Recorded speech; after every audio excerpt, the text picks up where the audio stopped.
God and pa o Sunday. Oduman kuma yankupanara no biase na dawurumenti inde odin kwana wadene da chahin o Sunday. Sa yeboko, yebabo, yebedo, yebosoro. Oni na ofri yene tasebo ade nyame na humabo na nadaya owo de manamba yina. Ebusua anepe samramu wakwaba na mamu atena se aba Coastal Television a ena nda ne pe so mo yefi da inda yefida bosumara yewomia ifida otode bieni ena yerebon komai na enye jesema o mi de community connect enda yedre bra yedre deche yedre kunkra ya bosai oye ekwan ekwan na ekwan yekrowa owo ogwa metropolitan assembly anasure ogwa taisa council oka hu bi Cape Coast Metropolitan Assembly oka hu bi na eyejesema omi de ekwan oda na pa osundina what the friend enwa abedi kwanyibi eno so osundina what the friend and the pay say inya meka ekwan a what's your friend Saint Anne Saint Anne it is manarish Coastal Television anande da at the middle na ekwan oda na pa wo friend Saint Anne ewia bopɛ na wasesendin wa baye ekwan dama na mpanyifo wase na enda adumara kwaye bupemo aye ekwani dama enyim no community connect yarebo hwe ekwanu kro no ohaw na atete ben na ade hya wo wolofam se wo fa ho na atete ma na moti biara no ekwanu so oye kro wa adehidom watimi ade bibi papa bi wo kro ma ha eba ebinye bi efi ha na edza akọ ntane pe yebedi nkomo na ya hwe ekwonu kro nankasa ekwonu pom oye bada ho mbro ye ma idin ekwonu pom bada ho na dem Saint Anne no mpo oye da no bai ebusue bedi dem nkomo ni na ye wia ya hwe wono ha ya hwe wono atete ono so bio ye fiwa na yenye na nanu mpanyfa agbo nkomo mu ye free de na nanu ba wie yi no nda ye kokobeti to aba nti ye wo elected assembly member ebusua ye no so gbotwetwe nkomo mu ye free de chi ye wi na chi ya kwade sidoma wo kronum ekunu kro nankasa ye nyimpefe de wo ya afarukro anada wo ya afardom wuti oya egwedi na wo enamdwumam nti ebebi sede ekwan so wo ya afardom a na yefo pate na wono mpa no owo ebedi dam koman yebakwa mpa no yakohwe na se mpa no be yima na ofri ejanom enanom afardom na afarfuna nkese mpa ba kwa na wafado munya hono premise wodoko oye hono kwan ana wodoko wode ya afadwuma yebedi dam kobo no eti ye wi a adisha wotete mpa no oho be na epon odre je hon ebusia yebedi dam kobo no eti nda yebupam akwani di bebre ena yewo yedemo na nsanan manyenda aboafa adomara kwadom nti we hwehina sen ba yede community connect yede bra hono yenda ho ase na anyemo ho mbo ne ye o sande mpeyina aka da kwabra twapala o manumbo na obeye yaw be dzene de okunyin bi obrimpo bi odishi bi buso wasen da obogbo na wi amadase pobobo de bi bible no paka tadani kotafudu ukasa wo yarban akura odze enyim ma onu hu nda mpada wa ya ma no hien otua no marka dase na ono so na Christ o hye yimyam na oye internet pay ya da sedadre ma hien mpemfa nyame na adomara we so hinasen yenda oye NPA National Petroleum Authority osi use gas yes use gas na gas de oya affordable bebe amokwa bia ebe nya gas ni bi ho It's ebusia and pe MP yede. Wufie one in the eyi just mo mi in the Bruna po bi nwo. Enya no wasa na yin de bu konija. Nti gas na obi ye da mo there. It be di udwuma. Nti an pe use gas na ifie wo onya akono pa. Ye fa sene mi so, ye fa ma diesel gift shop. Diesel gift shop there. Bra na omo achade na fa kacha wodofo. Nti diesel bra na omo achade na fa kacha wodofa. Diesel wo oye pedu intermittent traffic light na ase. Pedu intermittent traffic light na ase. Eho na diesel wo ko kaja achade bi. Na fama no dofo. Ebusia yanko Nesto Ventures. Nesto Ventures. Ebusia pe TV. Epe blender. Epe gas cooker. Epe engine epe. Me epe bia no ekwa wonsabaka na ededi djuma ano ababoa. Enti ko abra Methodist Kwantepon another Academy Road. Eho na Nesto Ventures. Wose Methodist asoda no opposite pepe. Nesto Ventures wose wona ko na wonfa ndaman wonfa mo papa. Asene bi so come Solis Bar and Restaurant. Solis Bar and Restaurant. Osi dedi banpa na feel good. Dedi banpa na feel good. The bi dedi banpa na feel good da. E bi so na Solis Bar and Restaurant. Na Solis de oba nyende titi kana di banpa na ko Solis ebenya. Ana pepe koko, epe oat, epe tea, epe coffee. Milo ni de ebe mu abodo. Bomade no ko oye adesada Kwantepon na pedi yensere ko adesada. Solis onye adesada meche adisco school park no opposite pepe eho na Solis hye ko kaje duba ne bi na wonfa nso mu papa ebusia edwuma ko wona dawroma na we hye hinasen na yedi community connect izebu pemu oye ekwan meche St Anne na anepei mankan fo mo de yedi oye jumedi sunkwen yedi bo wakwema na ye kanfa mo de yere ba bohwe wo haw na watete kakra ewom na yenyu abonkomo yenya de shonam abonkomo na ansa na yere baba ekwanen ebusateni ye ansa na yere baba ekwanen yenye na nanu mpeyimfa wo ekwan kehia bonkomo na wo ma yenkwane de enda Coastal Television yemfa ye djumadi sunkwen yemfa mbra oye ekwan na yenkwonkwohwe komotwetwa okrodo wona nanu mwanyimfie wa bra na nanu mehia na wode kwanto yen wode emedi djuman yen hwe bisesia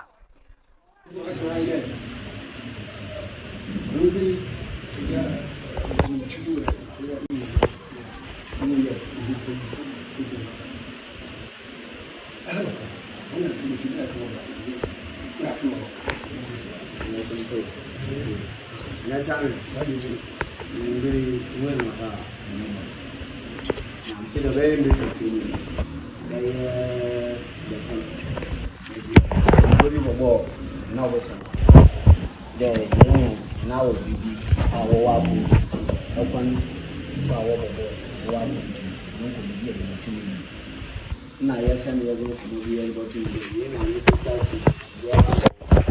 Nadani easy to feel between mobile one someone other Obama between your pain and you what else apart from the city defense in there amazing could go once you do know the new community really young Gabaya it's a way some would know what you do and about for January it's in there nowhere to go back it's going to be Obani official review on our last year.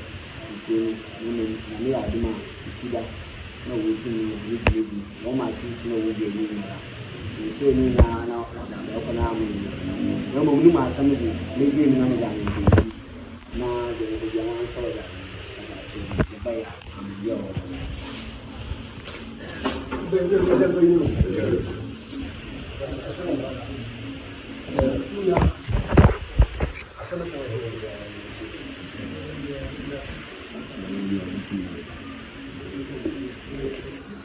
Powerful. Before we continue, that must be only our abonnee said us or crown or crack.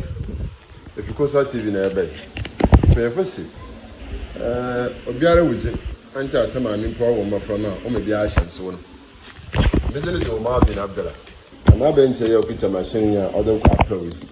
sabi yanji permission on the name hoyi ni ya ye many bia mpe so aka aseme same ya ndo se sabi anu fatro a no so na ma na me ya sama so me ya manager no se na ikoyi na mifi ya machi min chitaka bench of fan ben na he chief driver into me the ben na mo nua wedding kana no kosa tv yoga ya ma yitu na mo bia ya twinzin community connect ebere yin kitanwaza iye no oye adwuma no mu community don ye ne chafa ogwa yi wo oye north and south ntaya na aka go north aya na aba south ne tense ne tete na oye otumfo na pia ifida ya wo hene yimya edi hin firi nya baba dama munua ne kan no anapo ne nsia ewi abide bie na yewi kakra o han na ikobi abakodi biara no senti pokra ikuo no wato ne zene sabi but asem pe firi hia na wo be chechire mu abana na ofa na ekwan abana na pour the door so wo ha mezi mesisi anda wasese hu pour the wa nti abakosam kakanka oboboa me kuo no yetum yehu na yeso yetum yeku hinanyim na yeku hinanyim dada but ipere ye bitum kan so we dihin tumza ya maboa na mama kanu ifida ye baba ama makasa angwar binyama epoa bebe me ne sabe ya sempe fuye sane mejanyi kwesi bonfo nti aha meji kroma na fiti bira wusi ana wo ya kwan me yitum ye ba mebere makacha medo awe de nka ne meja sunoma mudo amobobo mo tada sin meyi mpoboa etwa ti kweza mi nyim pa tada wo ya kwan e ma ba several times so chami example for that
Tami ajida mpe futu sabe yense nya no pe na pempem na nsa wo pe na pempem wo gbe na cha da samna sabe na aja tum pe fa aja tum le ayo ko mo bodo akone dem na mbo biara so babo hina yen o tum so papa fa dmezi ni mo yen sha ase na mo ma hwefufu ni nwa na hwe nkwa ni nwa na hwe kona ba fara asha ase ti akona na wo tum aba be se me chere yin che di na se na mpa mo ka do ti me sha on papa wo oya ja wo tum adi na tum e chere ja ye be kani nya no pe fo batina spom na fi tum na an shi akodo nti ye ku hina yini bibia me bi obi si wo ha bia no o ti sa fra hina o ma hina ndera oya kana baba na shi ababa boa papa so he kuro ye tum edum ni da ati bia ye be ya oya domaze o de bitumeti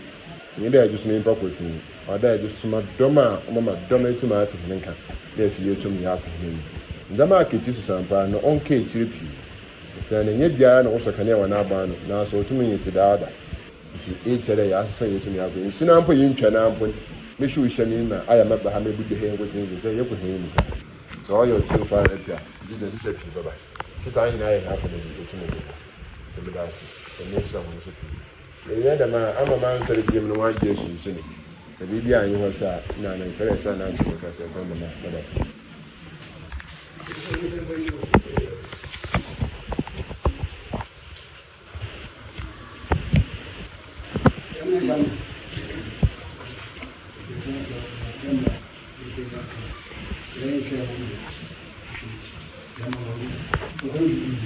Gracias.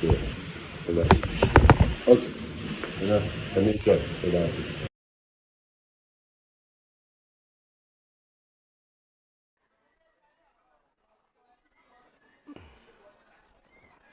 It's in another man kwan da enda Coastal Television yamfa Community Connect yamfa mbra oye adisha wo ekwan na se onya bandama demba yakan no echi ifine nanuma na yeko wona aban namodo mayedi kokobetiri yada to aba ede yehonan mekira elected assembly member ona no so yehine bonkomo na yibisa ne de ana ekonu krawun obaya assembly member ho bempa na ekwan wolufam embo bempa na odirboa ekwan kro adisha wo mu no we hiade onye obian na yenye honorable assembly member yenye ne bon komo no nsama okani bi yenhwe bi ona bu mu akwa abajima no megoro mbocho apom yazi adado mbocho ya bi na do wuzina kisa zede mbocho mizine honorable Benedict na dodo na from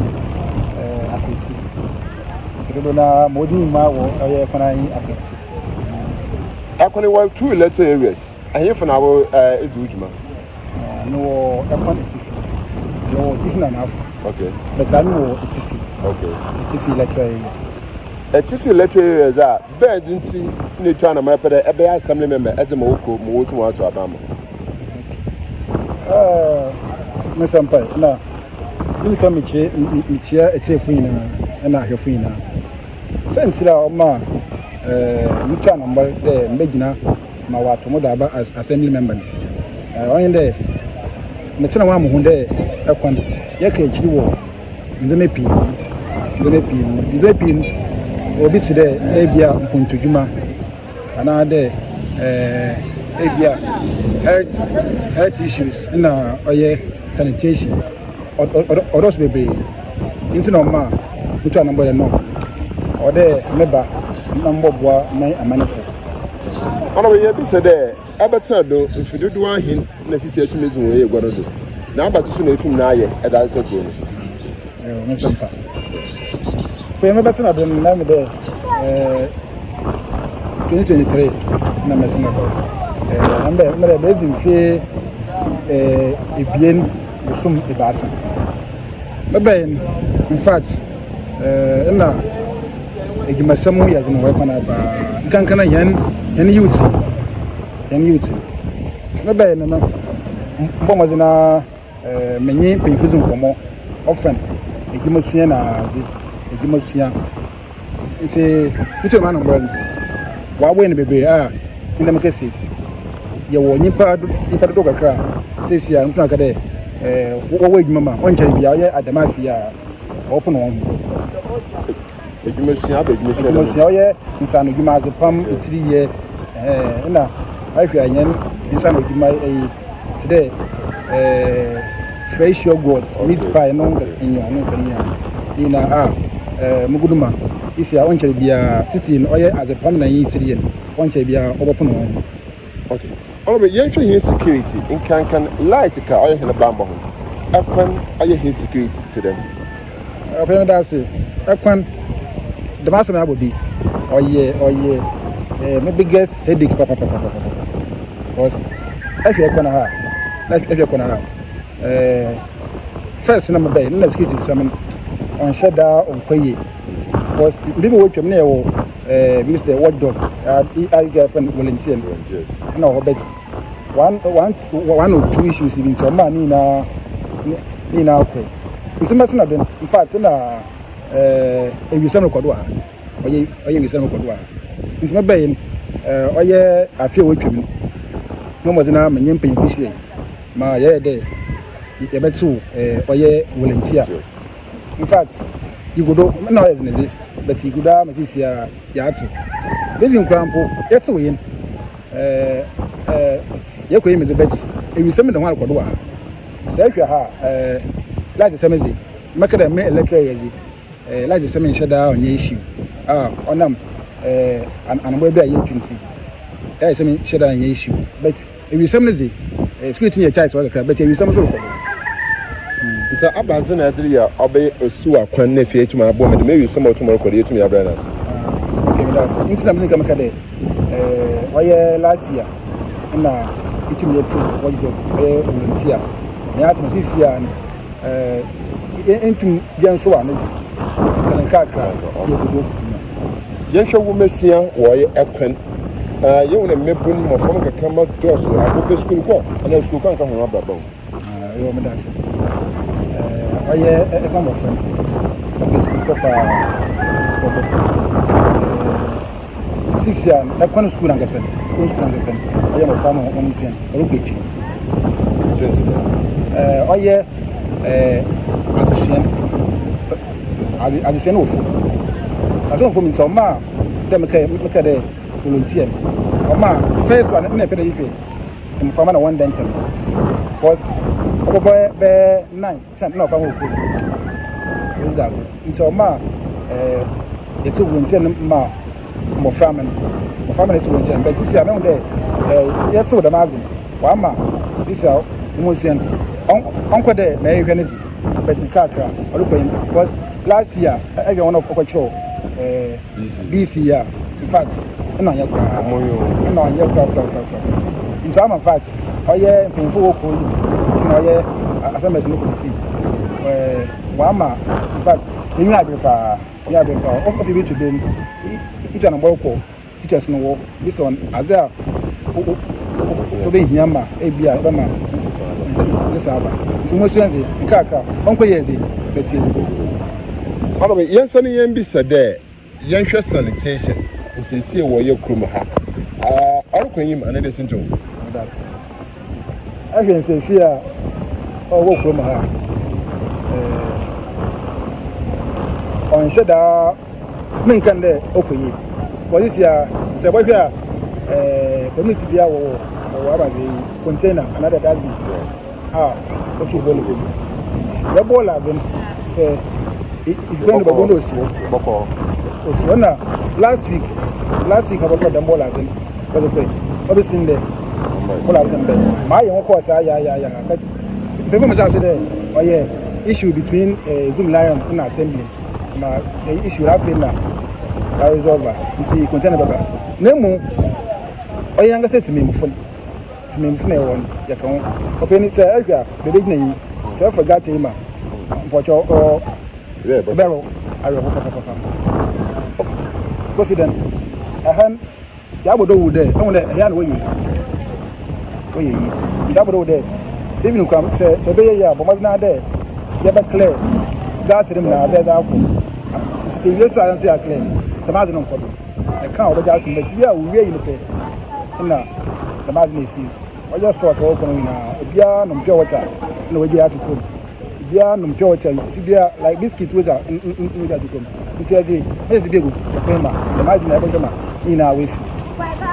Papa, yes, okay, to see, Nain and animal. Okay, another symptom. That's make it a Wednesday. Oh no, several. No. One of the cameras, Benjamin Cadet, Abia, okay, I'm so okay, and then baby so okay. And see, say Abia, second, I want to say, this one, I mean, woman, is there okay because say baby Bia is a candy consultant, I mean, and Sana, you can. Oh, yes, I'm said, na clean up, which we why we see another one.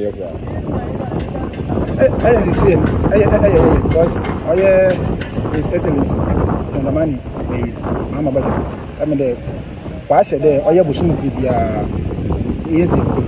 He says, but no, but up them. But yeah, them by now, time was not and then you find them by if a gravy. As a man who comes in and get them. See, it's the same as it. But if you don't know what no, sir. Young speed ramps now, so you said that careful or how I drink while you come her. It's a speed ramps and Abwa, Mrs. Speed no walk on Akufo. Speed ramps, in fact, I'm employee, I used to have time as something. Because still like a plug for an apple, men can't plug it, but I can say, I drivers. I just want but speed power was a bit.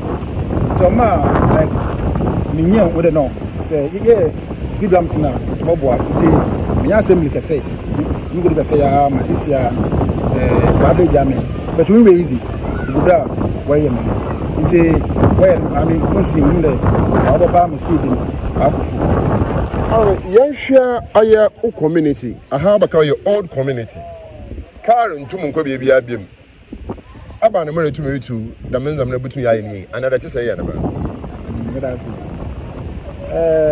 the last lady say okay I think it's fine because about where him ejam na ina na moye yen kan of am de most my way chinku into na wamba so about where count to it's oye many shadun pa de imbiri ko na yimi because I can be the mark F1 so I can local card CC aji obez na pa da card to my nemo oye nyam prage na azizi you for be the mark prage mpo wo choose pa inside na da for so mpo pa inside so na de or the agent pa the agent Alabri amabwa oye ifida so yomba shonkomo na mo za abugbo na yika no epere etwene fanye kaka na ge ya asene aba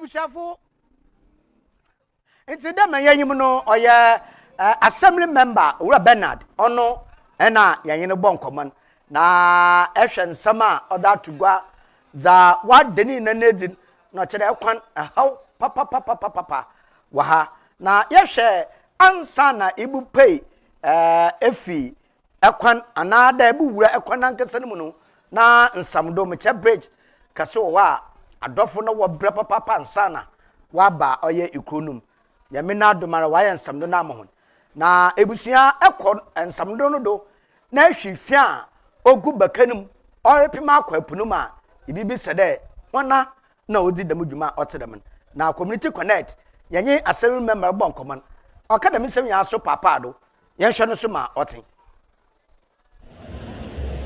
jo de mezin kan ebo ne sira so kura no e kira mu de nkan na anti idwa ha ya za nsamri biare nya ha bridge biare nya nti butwa aye da mebekei ansana abasena akọ aye asoro ho a abrere tumi na erekwa ekwan e said ko ni etuma asa ko ni etuma akọ enyim ye to anamara fufu etuma akọ enyim za mpefo tumu aye biare na kyara wotum na wotu anamara papa osana samu hwa ya mesate bi na ha dama wall yi otumo hai ya wala osage for Dr. Kwame Nkrumah na abredu na mpefo tie ma ofefe da obaye dama nsamdi oya bridge na fi anazama wa afa wotum na wotu anamara wotum akọ afa na fiti oya Kwame Nkrumah na abredu bisi oya John Evans Fifi Atamasa oya late president ana abredu no wotum na woya dama nsamdi ma aya car tumi za trenchi otum no akoyimi nti otere achede ekoni etuma asa na emom dema honorable member otum chechire mnom yiwa yo hosem pa isesie oyehwa na asodi ose na ehwe bakema sabe oda yiwro ogobia anada otren oyehwa na asodi da oda otum no betumi ohwe na efatum osise so ya sabe be na asodi na na hu so wotum tu wuro egwa no oyehwa na asodi da wo bejai ekona awofoda wotum tu wuro egwa ose na aseme menkote ontum ye oda nyina yitum na eboa mo etum no tumpun akoyim asana sa yehwe mpempe so ade bibebe epo na doma wotumu da trentu ha na na ma yetum yitu aban baada nto aba abaye OSC defense na aso komo bopi nya na etum na akodo wadam C defense no nsame ma sisi etum isanka wo yehwe za ofibretu bi enya ye kran no sa okopo na obabudwira wotum na efi wotum na watena na aso za abanka za community ne kan onside na menyim da ayo tun fa ne pe ifida ye ba enyo no betena ase enyo ahifo butum atena ase da ye ko hina yimi Zayi butu yebeye. It said the only black road of Ekwan only bia yetum yejine.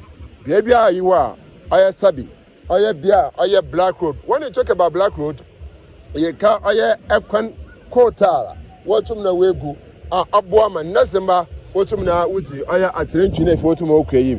Nti you are saying one papa that's the etuma aka na wotum na odoso.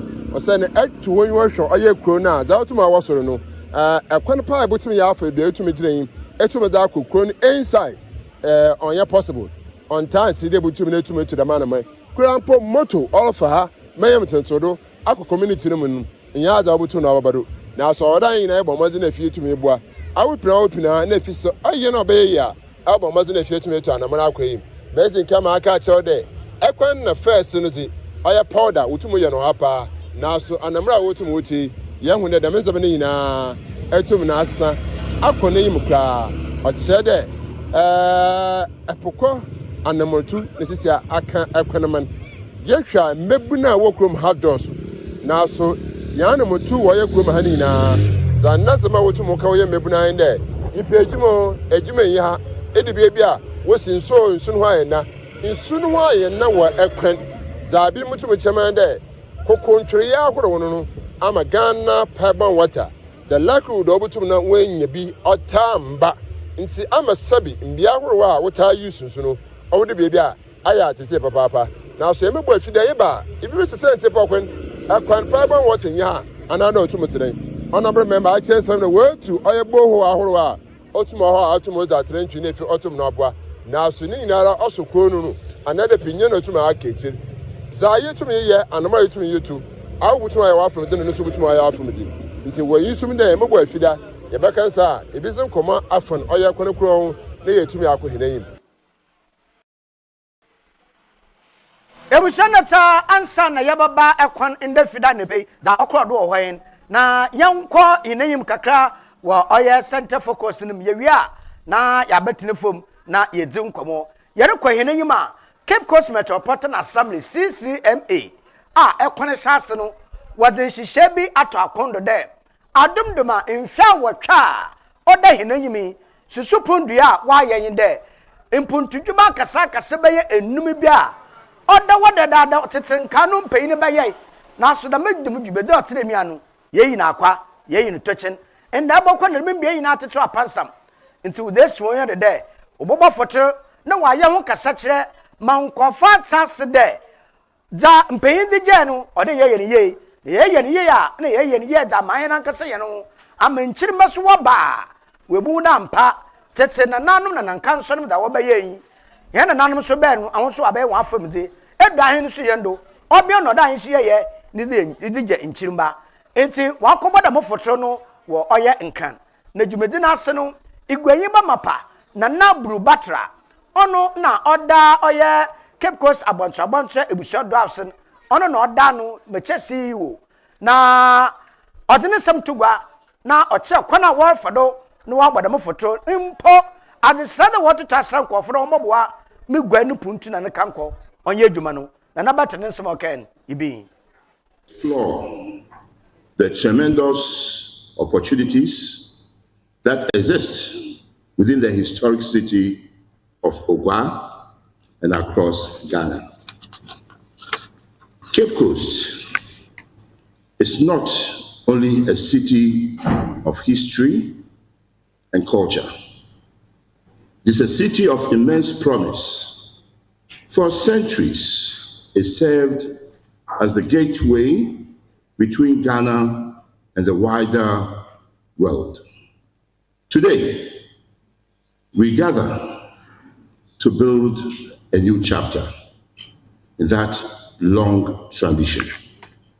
One defined not by the trade routes of the past, but by innovation, enterprise, and sustainable investments. Ghana continues to stand as one of the most stable democracies in Africa, with a growing economy and a firm commitment to private sector development. The country's policies increasingly support investment, industrial growth, and international partnerships, providing a strong and reliable environment for investors seeking opportunities in West Africa. But beyond national stability, Cape Coast and the Central Region offer distinctive advantages that deserve the attention of the global investment community.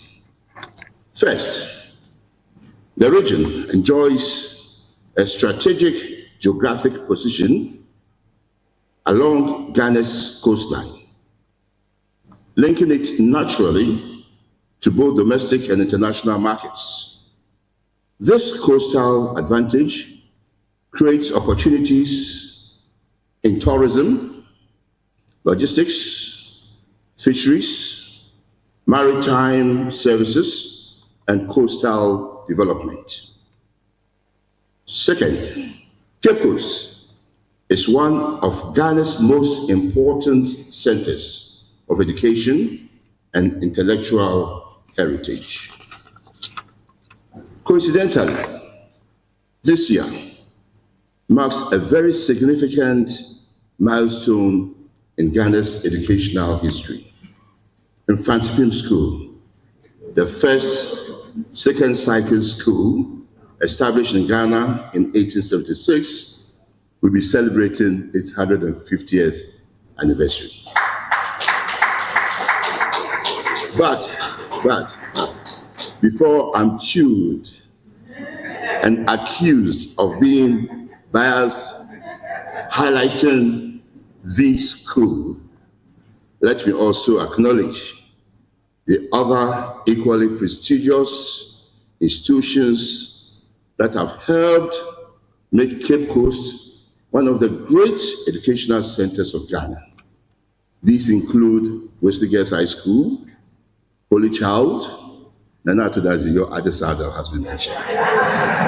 Adesada College, St. Augustine College, Agri Memorial School, and Ghana National College, which are referred to as Osagyefo's Old School. We must also acknowledge the important role played by the University of Cape Coast. Indeed, the combined legacy of institutions such as Wesley Girls High School and the University of Cape Coast helped nurture and produce Ghana's first ever female vice president, Professor Nana Jennepoku Adjumah. But don't let me miss this, because 3 former vice presidents, Degav Johnson was a Cape Coaster, and then Fatspin trained. Parkwese Bisata, Cape Coaster, in Fatspin trained. Aka, also vice president, from Widiba, by the Cape Coaster, in Fatspin trained. Distinguished ladies and gentlemen, Cape Coast heritage is not limited to education alone. The city is also the resting place of Sir Jacob Wosensei, a man whose foresight helped ensure that the lands of the Gold Coast remain vested in the people.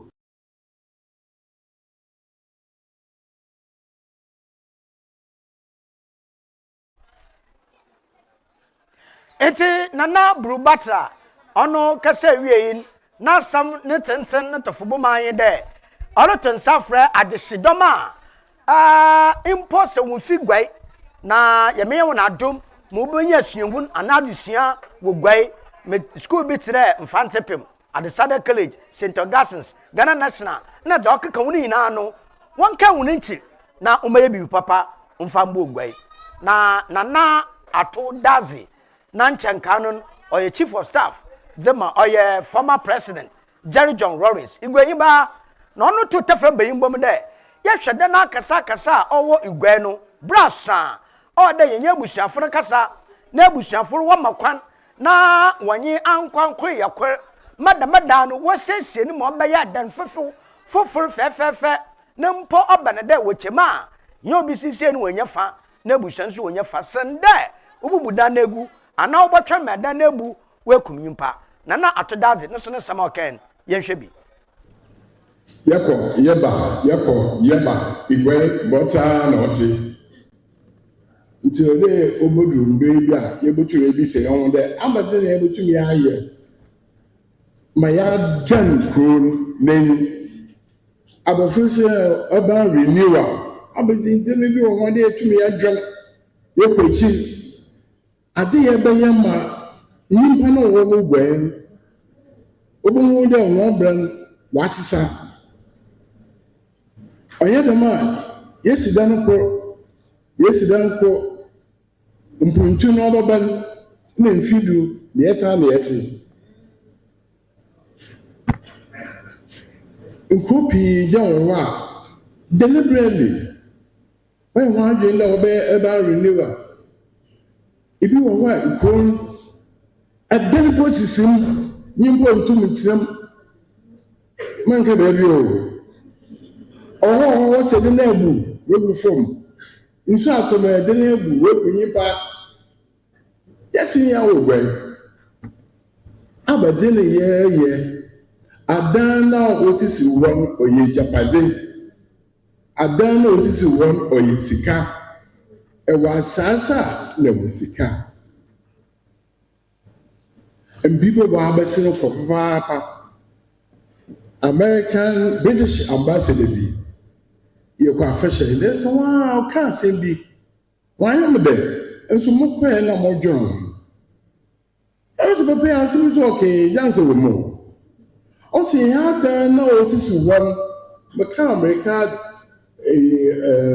municipal assembly and you have control over that adan na ɔsisi hɔ no a yɛn hwɛ ɔnyɛ yie wayɛ adan da hɔ no a ɔyɛ na ɔbubu nyimpa do no yɛbɛtumi ayɛ no biribi anaa ɛyɛ wɔ mu yɛ ntumi yɛmfa yɛndan yɛn nsa a yɛbɛtumi ayɛ program bi a committee bi a wɔbɛdandan ɛdze wodan ma yɛn a yɛbɛyɛ yie kakra yɛbɛpɛ sika yɛ yie yɛama ɔdan no bi deɛ wɔbɛka no yɛbɛyɛ stores bɛyɛ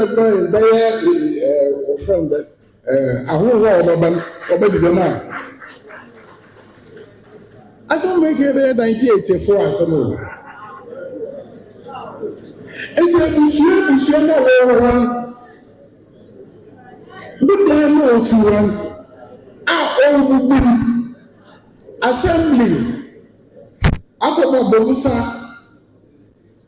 ɔdze bɛyɛ yie asɛm yɛ ɔmɔ wɔn mu ɔdze nhyia dɔɔtɔ do yɛbɛyɛ stores dɔɔtɔ no yɛbɛyɛ wɔfɛ dɛ beebi a nkurɔfo wɔba tourist ba wɔbɛte is it possible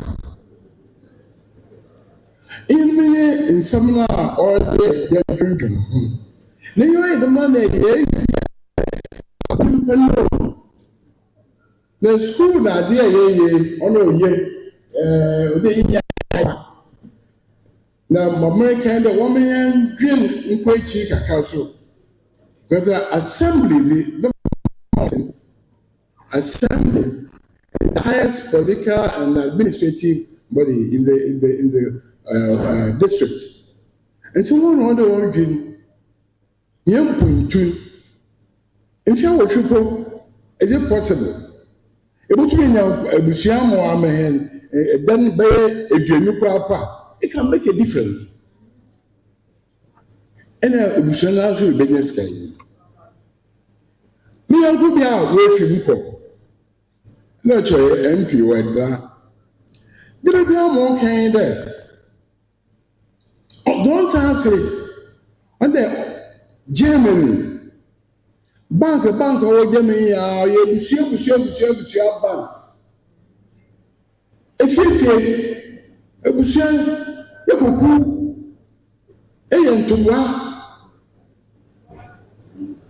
depend on the busu dia yetua yɛbɛtumi abɔbɔ yɛ sika no ɛdze ayɛ bank kɔsɔn ba bɔsɛ bank kraba wɔsi yɛ sika bɔ mu yi ɔka na ɔde hɔ ɔba adwene po bebree but ma America sisi a ndɛ wɔn yɛn ndwo no ho ntoma bi wɔ hɔ a sɛ assembly bɔtum yɛde pay wɔama yɛ kuro wɔagye ɔno abɛn de bɔtum ayɛ ekuro yi bɔtum ayɛ ɛdɛ ɔbɛrɛ yɛ bi te bɔtum ayɛ edwumadzi a wɔdze esi wɔn nyinaa edzi ɔno bi wɔ hɔ a dɛm a NPK nkɔfo wɔkɔ school wɔ campus wɔdɔɔso Mbia P, but also where international meetings, where them on the side of where to the world cast some or a abolition manama. Ayo. Now, what happened? EKON on my work of the yes, school with them. Into one bar. I mean, I've said a question, I mean, Swaziland, and then go school. If I'm supposed to go, we never have some kind of different. Madam Badri and Sabrina, you. Now, we are showing you to our Augustus. We are your school in Denmark within the 8 years. Yesterday, our school or friend a Kebusi. Into Wababa, it is done. Is it possible? It's a can't fundraise. Yes, what you are talking about? Now, it's a bunker coaching. A quarter of that saying, Mejimara and a number of the Fisher 1964-5. Now, some call came, the other connected we can, umbrella, and then some more care under. Also, yeah, we are no American as in our Wofia British, and a new woman. After the maybe there. You don't call fear. Now, I will then cry, yes, I will assembly, yes. I want to know about and coffee here, and you know about the end of committee there, over church, ever a dominant welcome, one more could see what's the word we see, and by the hotel. Ever could they see a book to a car, stick a candle be able to open the piano. And so, echo more, I saw a letter about a fearful in other book. It is a Mama. If you have a book with you, what happened in the rubber in the rubber when the man was around the they don't want to be poor. I want to African Americans society. Number one resident of that or be free. And see the look of my can't coach. I make it up. I am Kumobia or assembly. What you what's now? What come for? The year general McCann, the American 1983. And the regional secretary and the regional minister, Central Region, Madam Hasipi.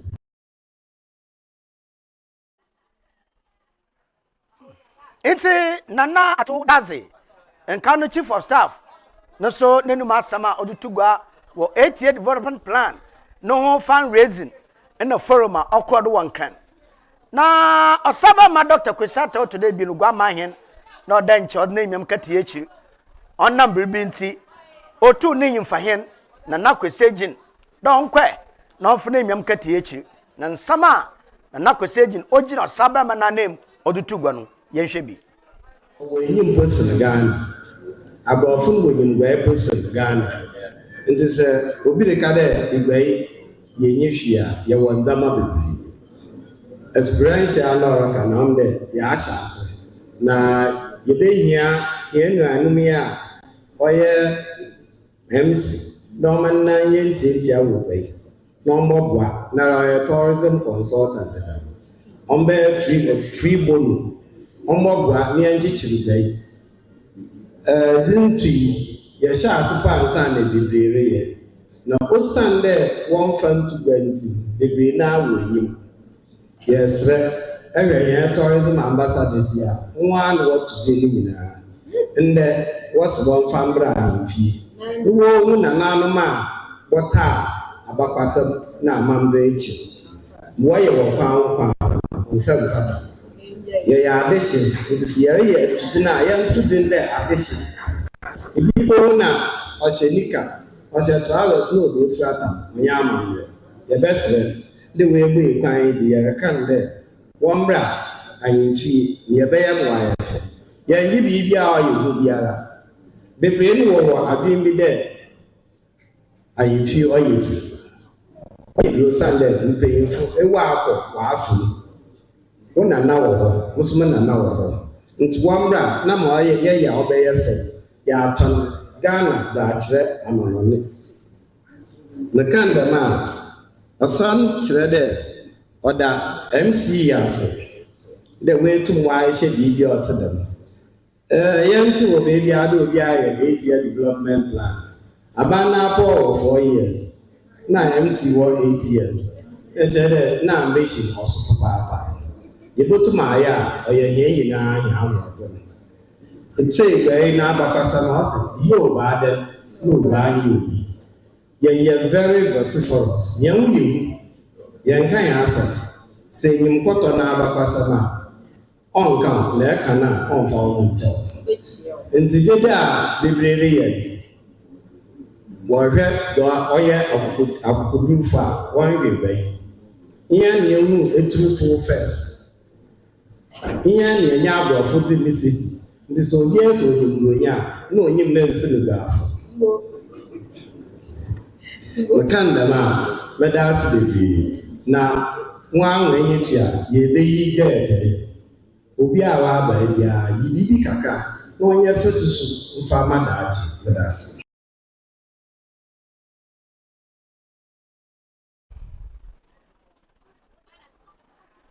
Enti nana kwesi ejin yemfahen akese wie na chada dwumedirede wesin popi wodza megwafo mbade wona wo kontum na wono ketekete mbo bia obiyi no wonfa mbo ma igwai ne puntu na ne kanko owie peye na mbrehye bobonya owo ogwa na etifi meche onobo kwamne mentanyako dodo na afa raga na naso wajedo obi aka ho odina nyam kati ekiri no no na asame de aya ne gwayi dutu ya ho o tourism de ebe Cape Coast but yan kan no kwama ya ho apart from Cape Coast Castle abade bio enti mayin fan tutu ya ho dam na mum yan kan yan hye no so de ye wonda mapi wo ho a mpanyimfu wade ne gya ya se enti biri ye tum ye ne ye ya obotwe edom abagwai na wa boboa ma mpuntu akoresen de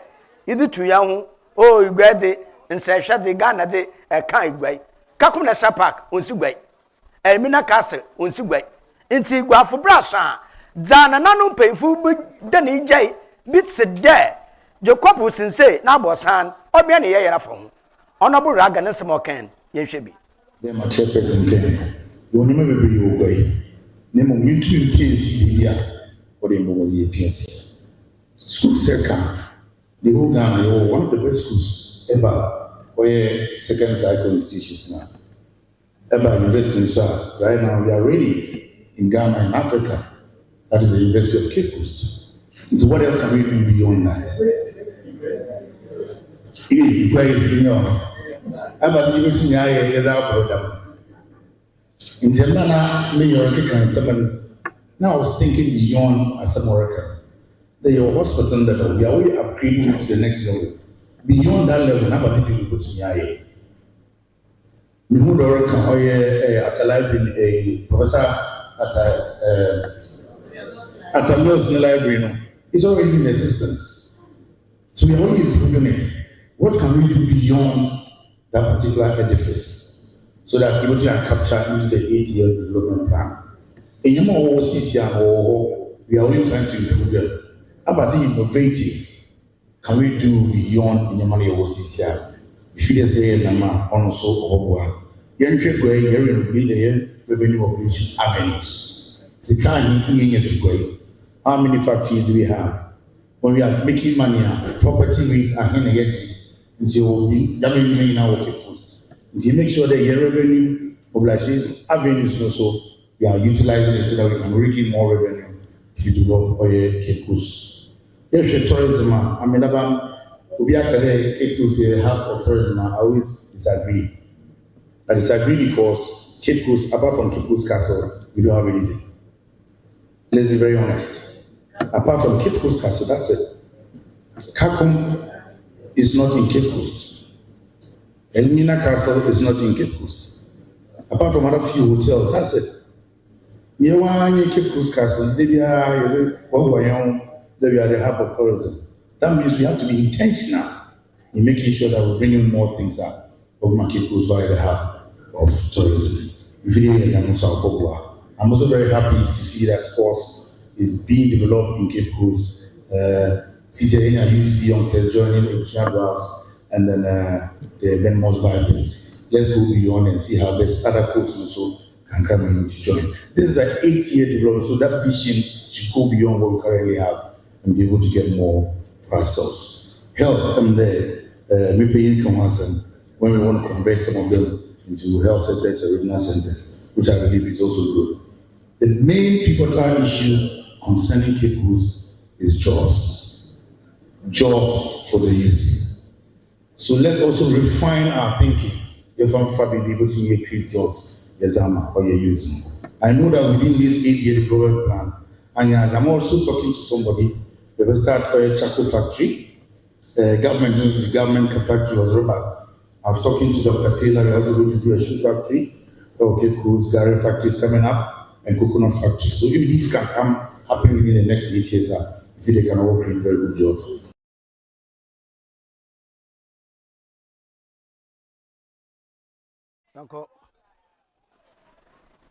Honorable Kwamina Minta Nyako Doduna Fan Raga, Nanaso, Wajido Obiaka, Ninuma Sama, or the two going, or the baby pun, and I all a prayer there.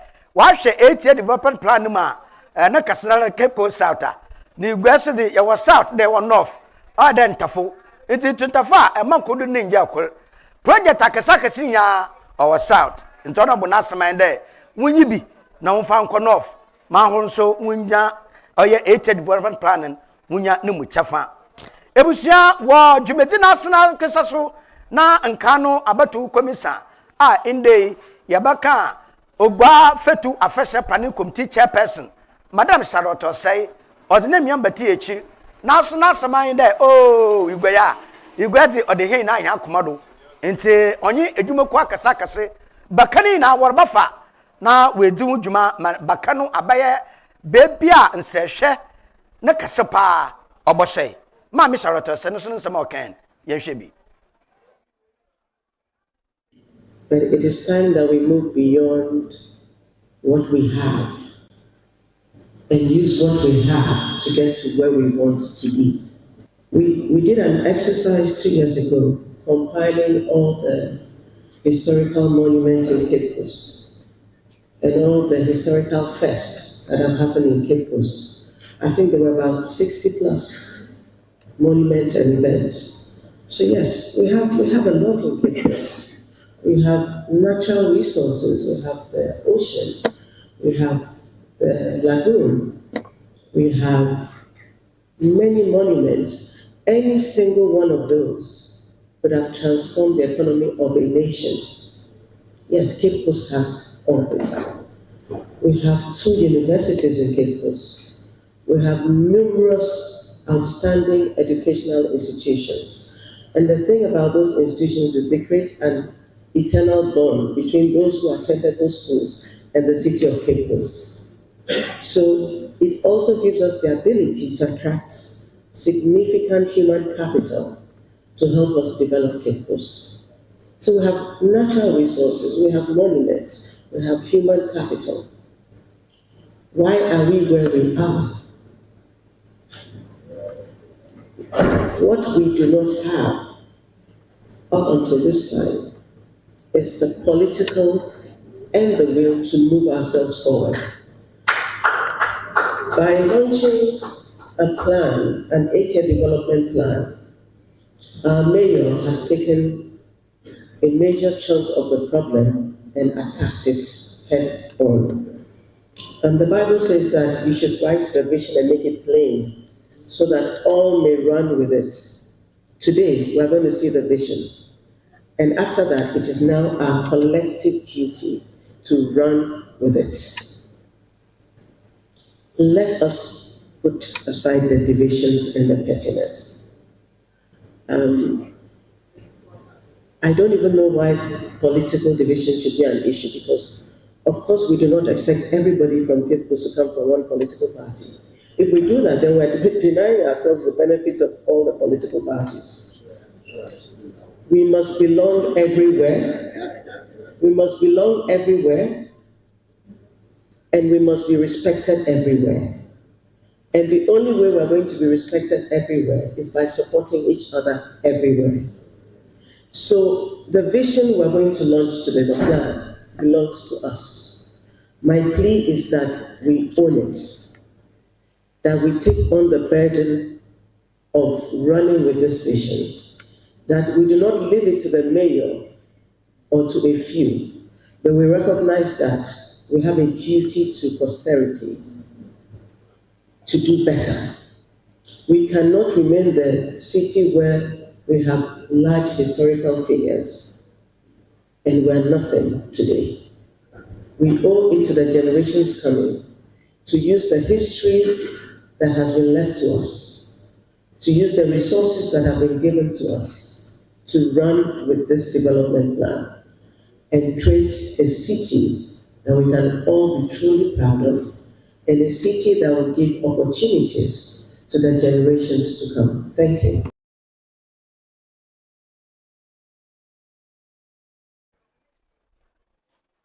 Yana mame Charlotte Osei ono neyim nyama odekati echi enada odutugwan oni echi kofa bai 8-year development planner odisi ne yodo meche honorable Georges Atta odenedi na nsama okana ase no ebusua yankohwe bi.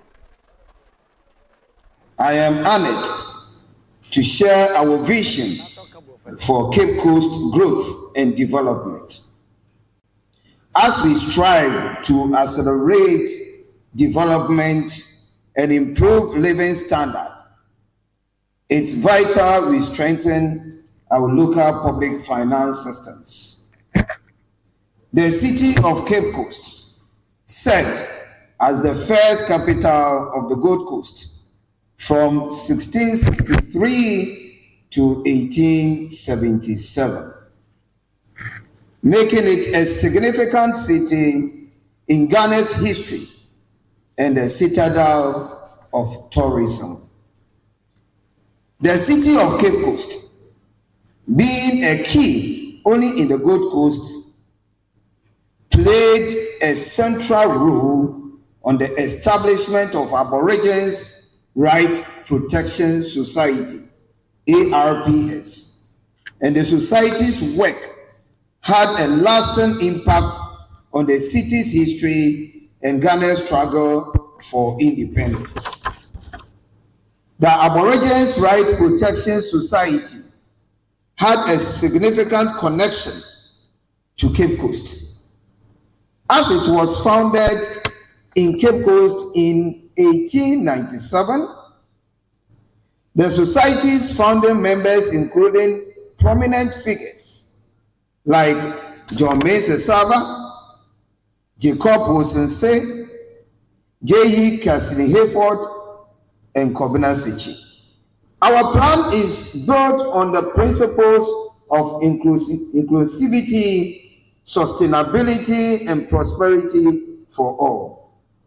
We would focus on transforming Cape Coast into a vibrant modern city that showcases our rich cultural heritage and economic potentials. Mr. Chairman, we would prioritize infrastructure development, improving roads, water supply, and sanitation. Our education and healthcare systems will be strengthened, ensuring quality services for all. We would promote tourism, leveraging our historic sites and natural beauty to create jobs and stimulate growth, aligning with national goals and community needs. By leveraging technology and partnerships, we would enhance revenue mobilization, improve public service delivery, comply with public policy, and foster economic growth. Mr. Chairman, economic empowerment is key. We would support local businesses, promote entrepreneurship, and create opportunities for our youth. Our plan will ensure Cape Coast becomes a hub for innovation and investment. Mr. Chairman, through initiatives like the Integrated Assembly Financing Framework, we are promoting transparency and accountability.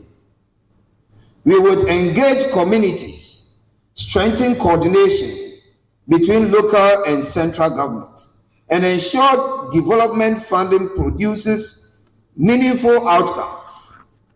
Our goal is to build resilient communities, create jobs, and improve livelihood. Mr. Chairman, as we move forward, we must recognize the importance of collaboration and inclusivity. We will work with development partners, private sector stakeholders.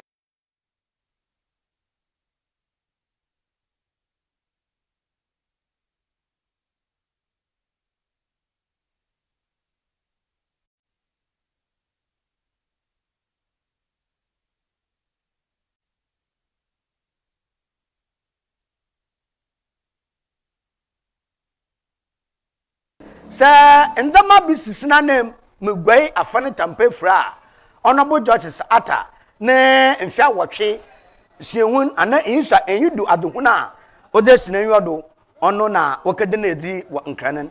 It was a young family, ya, you could be or yeah, or Saba, my doctor, Quisata, or today be grandma in, not in fee.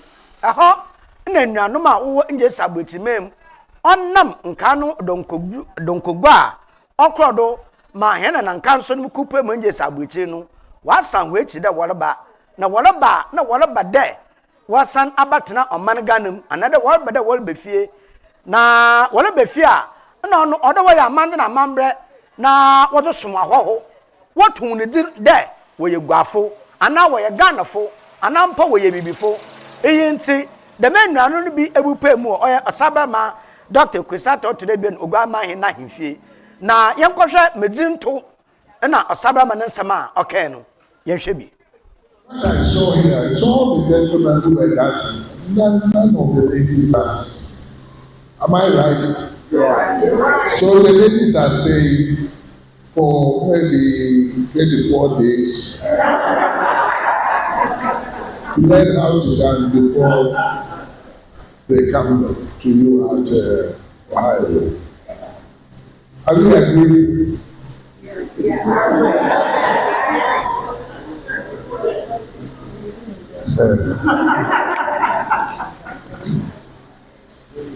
As our CEO said, you are welcome home. Through circumstances we are all not aware or we do not know why things should have happened that way. You were taken out of your own life to somewhere else. Now you come home. And we welcome you home. You've touched the grounds on which you were born. You will now have come home, and we are going to make sure that by the time you return, you will have really got the names you deserve to have. We are going to give you your traditional names so that from now on you will be called by that name. We are going to give you certificates to testify why you are being called that name. what you be used is not really who you are. Today, your heart is going to be filled with joy, happiness,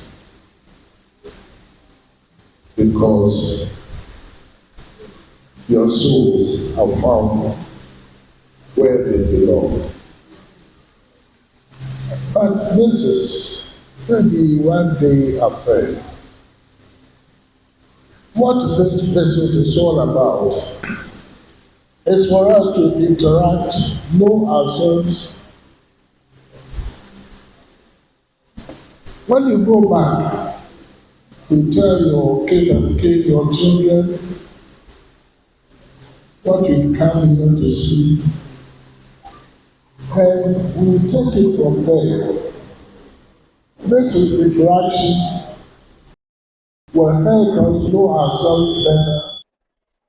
Eti ebusiafo asaba ma Dr. Kwesata otoday bien ogwa mayen na anada wa genuane mi atum wa aton ne din nti nda abofo bebe a obenya ebuhu efo mansa wom ebuhu efo nkoso ekomu nkum ama brutu kwesi brutu de medini na nda de menuanom wa atoto ne din nti wonkita abofo din bia mesibel bia da enyim wo bebia ufi ben nti ndey efom bentuma na kodwo bentum anwo nyina edina nde waze atoto em ebuhye ye de besi na da mra ya aka no akwa na ye wei yan na nanu botwetwe nkomo assembly members ewi a chi atwe sukurom na yanye adofo agbo nkomo oho bempa na akwan adesi wowo mu yimfi yanye oye Ghana National Fire Service no so yanye wo botwetwe nkomo enti ebuhye yenda yan wo mra ye ba Community Connect, Coastal Television. You welcome. Ya chahumudo. Yan komre sisi ya.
Mido, gana biana. Ogo fa jebi wi aba besu en fita no pa anya se baby shi. Manka shi. Junior!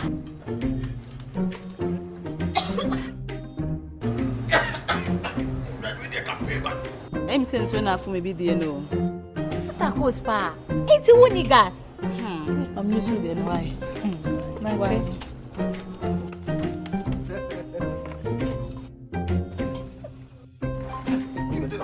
Down yankana wa.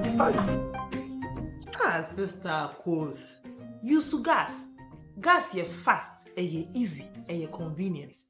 Wow. LPG, let me see your hand. Ooh, I got yeah.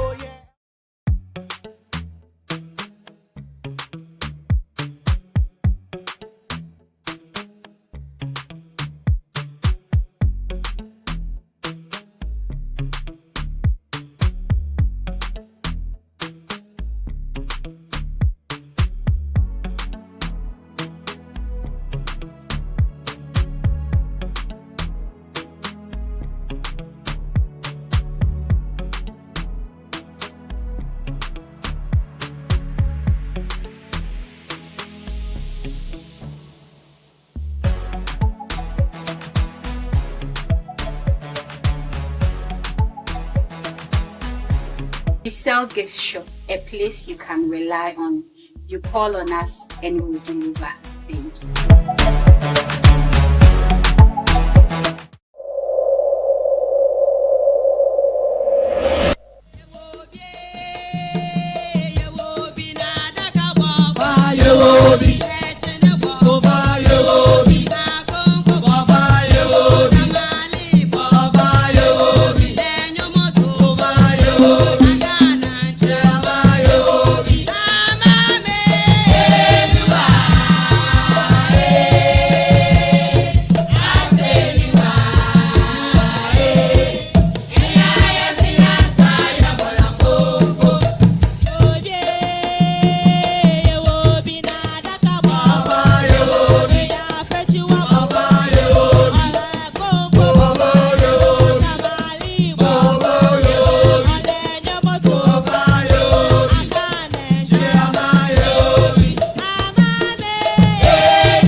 How I put me in a coaster or Ufi.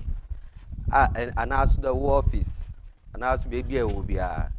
I know any everybody says I'm rare yedri.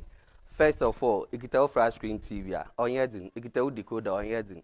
It put to my dish a Joshua Coaster TV, it put to my use antenna.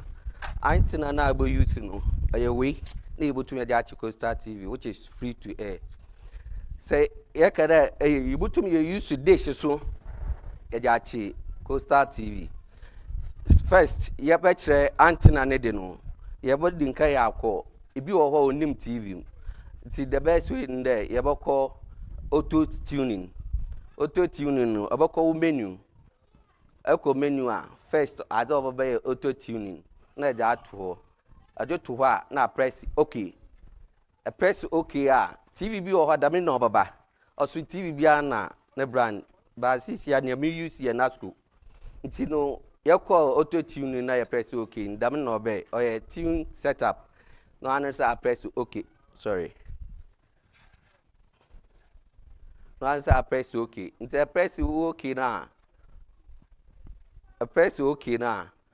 No I don't know. Now start there or a scan. I'm a pen intermittent so better than man. We no better into my press menu. No I press a in term. Through this process, no, a scanner Coaster TV over. Me trade no, na ya koye ni no. Ibutu me use manual. I installer on yedin. Ibutu me use manual. Manual no ababa DTV manual tuning. Eko wa na akọ hwehwe VHF.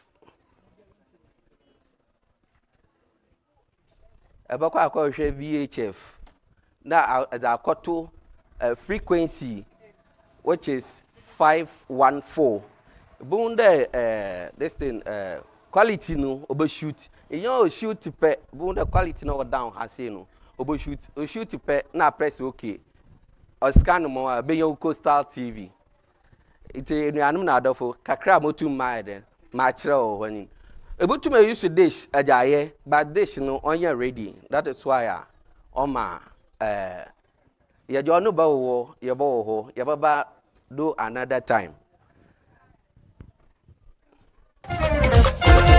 Elijah, Elijah, Elijah, Elijah, Elijah, Elijah, Elijah, Elijah, Elijah vampire, Bochanumra, Elijah vampire, Bochanumra, Elijah vampire, Bochanumra, Elijah vampire, oh, Elijah, Elijah.